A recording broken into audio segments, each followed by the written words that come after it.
All right, the first unit we're looking at today is LR Tech Golden Frieza.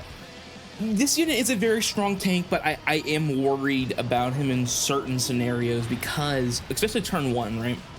If you're not using his active skill, he can be in dangerous scenarios where he could take some damage. For example, against Rose Monsu, he can take some serious damage. 70% damage reduction and guard is strong, but the issue with Golden Frieza is the fact that he only has like, I think 600k defense when he's fully built up. That's not a ton. Now you can of course get around that, you know, use the Broly trio in front of him and he'll get 80% damage reduction. If he's in slot 3 and he has Zamasu and Broly trio, he can get up to 90% damage reduction. Like, he has scenarios where he's very strong, and even then, for example, let's say you know that they're supering in slot 1, you always could use the AGL Golden Frieza turn 1 to go in that spot, who we'll talk about in a second, to help be that amazing tank in that spot. But I mean, him on his active turn, there's no issue. 400% defense on that turn. You know, we're talking about 3 mil defense, 70% damage reduction in guard. He's going to be fine at that point. But of course, the issue is going to be rather just without his active turn.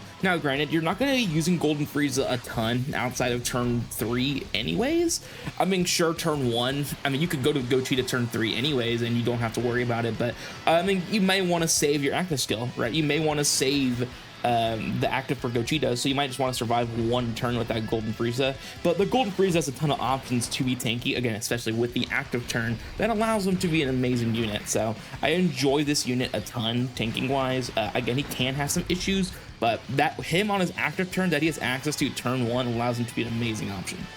All right, the next unit we're looking at is LR AGL Golden Frieza. Of course, his tanking abilities are more so limited to, you know, beginning of the fight, of course, the 90% damage reduction and guard. This guy is very, very strong early in fights. Of course, once he loses a guard and his damage reduction starts dwindling, sure, he can not look as impressive, but the 90% damage reduction and guard turn 1 makes him pretty much unkillable, especially because, again, not only does he have that, but for example, let's look at Super Saiyan 3 Angel Goku. He has more defense than him, right, turn 1, and he has basically the same scenario, except of course Goku can get up to 100% once he attacks. But I mean, I just basically think of what he can do turn 1, and Golden Frieza is doing that, but slightly better before attacking, of course, right? I mean, this Golden Frieza, it also hits really hard once you get his full passive going for him. I mean, I saw him ranging from 40 to 50, and if you get the under 50% attack buff, he's like 100 mil for that turn.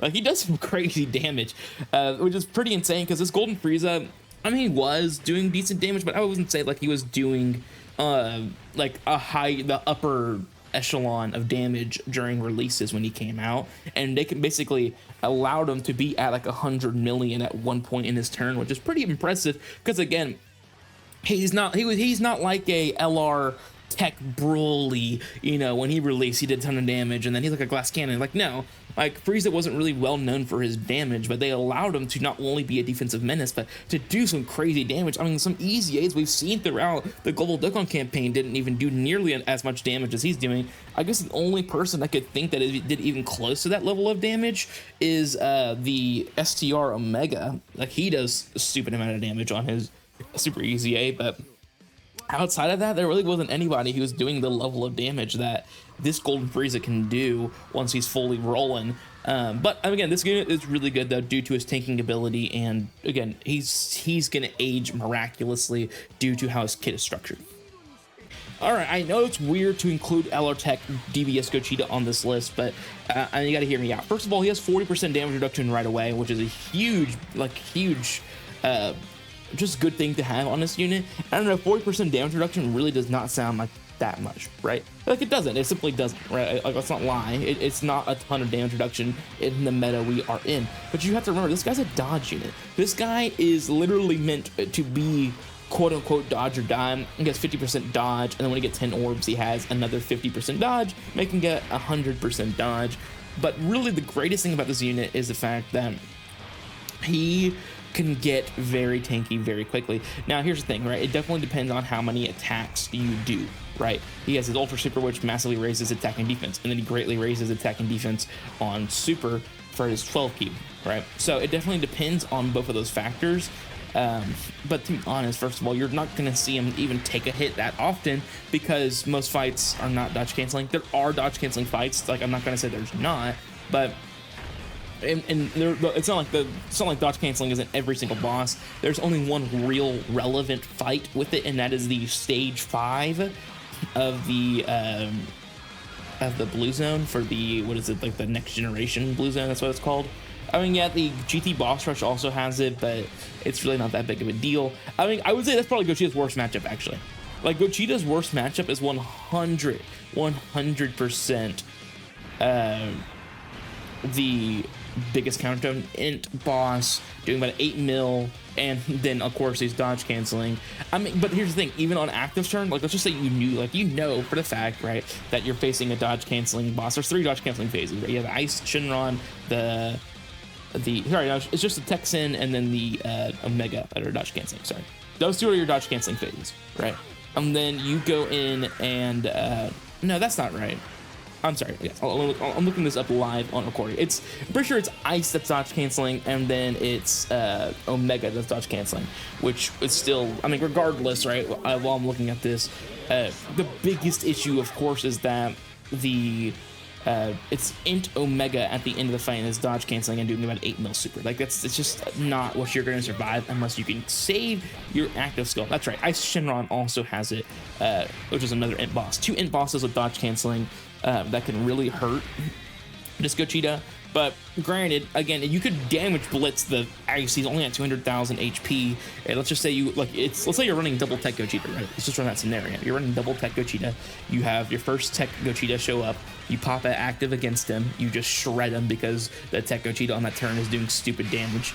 And then you also will have enough defense to survive again 28 million for a Rainbow DBS Gogeta with his full passive up, and 6 supers, and then you go to Int Omega and you do the same thing, right? I mean, you just pop your active. Is Omega gonna die? Not really. He's very tanky, so you might have more issues with Int Omega than you would with the Int Ice. But again, it's just, there are ways to get around it, and again, that's why this unit is very good. There's really hardly any bosses that can affect him right now, which again is going to make this unit one of the best well-aging units in the game.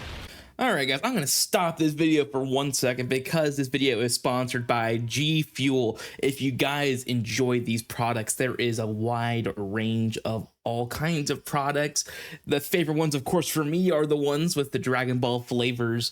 They have the Kamehameha, the Super Saiyan, the Evil Emperor, and the new line of Cell Saga products. If you guys are interested in any of these products, click the link in the description. It has my code already applied, but just in case, go ahead and put in that code in that checkout on the promo code slot, and you'll get yourself a discount on your order. Again, that is LR24 as the promo code for 10% off of a G Fuel order. All right, guys, back to the video. All right, the next one, I'm just starting them all together because, let's be honest, I could sit here and list all 5 of them individually and we would be here for a very long time, so we're not going to do that. We're going to talk about all 5 GDC LRs. Look, it's not like, oh, let's talk about the blues, oh, let's talk about G4, let's talk about Rose, let's talk about Omega, let's talk about the Int Hybrid trio, right? Like, it's just like this, right? All of them are very tanky. All 5 of them, right? All of them are top 10 LRs. All of them are very strong. Of course, again, we have fights that all of them can hurt in, right? They all can take damage. Rose Masu shreds blues if they get hit. Just 1 super from Rose and they're gone. Hybrids, they can struggle in the blue zone fights, of course. They also can still struggle against Rose Masu, kind of. But again, the biggest issue really is going to be their biggest threat. Of course, I would say is stage 5 of the blue zone for the hybrids. The Int hybrids can definitely struggle in there. Omega Shinron doesn't really struggle in any of the blue zone fights, but if you're talking about special battle fights, Omega can definitely struggle in there, which is, not favorable for a guy who probably should survive Rose, but can struggle in there too. STR Rose can struggle, I think, more than others, but he's still generally a tanky unit. He still has guard and high levels of damage reduction that allows him to be an amazing unit. right? So it's like there's all of these things that these guys do, all 5 of them, that allow them to be very tanky, and they all have their own fail safes in their own extent, right? For example, the blues have if you're in a dodge canceling fight, you have Vegeta blue. If you want just extra levels of defense and you want that guard, you got the father son gallant gun. For Gogeta, you have your dragon fist that first of all you could just damage blitz the boss and you just kill them before they kill you, or on that turn, of course, you have enough defense to survive pretty much any boss in the game. Then you have the Int hybrids, of course, where you have the Goten and Trunks turn, where you go to Goten and Trunks, you have 100% dodge, and then you have also the extra 20% defense and attack buff from Gotenks. For Rose, you can just, if you run double Rose, you can double pop the Holy Light Grenade to get the extra levels of defense for those 4 turns, allowing him to be tankier and allow him to tank more hits. Omega Shenron, he's the only one actually who doesn't have a failsafe. Right, and that's I think that's the reason why he was so negatively perceived, and like people don't realize it, but that's the thing. Omega doesn't have a failsafe. He just has to, if he can debuff, that's his failsafe. If he cannot, Omega definitely struggles. Luckily, the 5 hardest fights in the game, or I'd say I guess 3 of the 5 of the Blue Zone fights are the hardest fights in the game. All can be a debuff, which allowed him to shine immensely. And then of course you have let's see, Rose, Omega, Gogeta. I think I went with them all. Yeah, that's all of them. Yeah, I went through all 5. So again, these guys are very tanky and very impressive. They have their own holes, of course, but I mean, these 5 are definitely the strongest lineup we've ever seen for a main celebration. These guys are all tanky. They're all very strong units. They have their strengths, they have their weaknesses, but they're still some of the most dominant units we've ever seen in Dokkan history. I know power creep definitely doesn't make it seem that way. I'm not gonna lie, it doesn't, but I'm not gonna ignore the fact and say these guys are not stupid broken. All right, finally, let's talk about the year 10s. Let's do it. Let's get this out of the way, and we'll call it a video here, guys. LR Tech Super Gogeta and LR AGL Super Gogeta. Yes, the main issue, of course, is going to be the fact that, you know, first of all, the base form of Gogeta is not good at all. That guy is so bad. Like I was running the Raditz Red Zone fight, you know, the fight that should not be hard at all, and I just kept watching him get blasted by Raditz's AoE. The 3rd time it happened, I was like, dude, I can't run this guy on the Golden Frieza team because I wanted to run movie heroes and movie bosses, and I had to replace him for Beast Gohan. That's how bad it got. I couldn't run that guy. He can't handle AoEs at all. And look, I get it. The AoE was, you know, pretty strong. It's was it a 3.6 mil AoE or something like that? So I get it, like it's a strong AoE, but dude, like what are we doing? Why are we being folded by Raditz, dude? Oh my gosh, like that form's awful. It's atrocious. I don't know how anybody in the world could say that Tech Vegito is worse than AGL Super Gogeta when you have to deal with that base form. Like it's anyways, yeah, that guy's not good. And then you have Tech Super Gogeta, who's amazing. AoEs can hurt him, of course, but I mean, if you're in slot 2, you have 70% damage reduction, you're going to be fine. And then, of course, post super, you have 90% damage reduction. Turn 4, you can crush Vitara and get a guard and 90% damage reduction. So, yeah, Vegito is definitely stronger in base. And then they're both of their secondary forms. They're okay. I mean, the Vegeta and the Goku, they have their own ways of being somewhat tanky, of course, but they definitely need to stack a bit before they get to that point. But of course, then you get Vegito and Gogeta, who are the main tanks of those 2 units. Vegito on its active turn is pretty much unkillable. And then on Gogeta, you just have ridiculous amounts of damage reduction. If you got some defensive stacks, he has some crazy amounts of defense post super. Like these guys are some of the strongest units in the game. I understand why it takes a moment to get to them, and it takes, like, you know, there's something about limiting into them that makes sense, and they're very strong, of course, but in short meta, they don't feel as strong, of course, because you're not stacking, you're not getting the defenses up, you're not seeing how hard they can hit, and etc. But again, these guys still shine to this day. I mean, again, I'm taking Tech Vegito every day over AGL Super Gogeta, but if you can get AGL Super, if you can have that Vegeta somehow magically survive 1 turn, it's fine.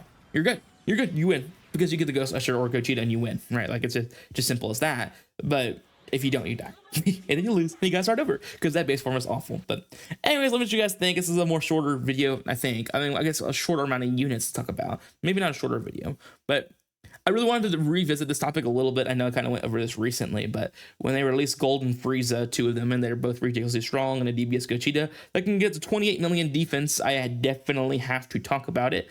I cannot leave this just untalked about. Like, because seeing Gogeta have 28 million defense post super, I literally could not fathom that.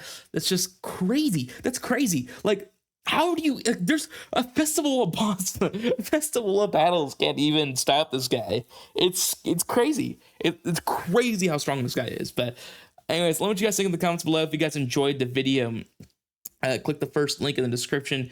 That is not the G Fuel link, but the link to my playlist to all of my voice content. And the second one is going to be all the Dokkan Battle videos in general. And again, make sure you guys use code LR24 on your next order of G Fuel products, and you'll get a 10% discount on all products. And I'll see you guys in the next one. Bye-bye.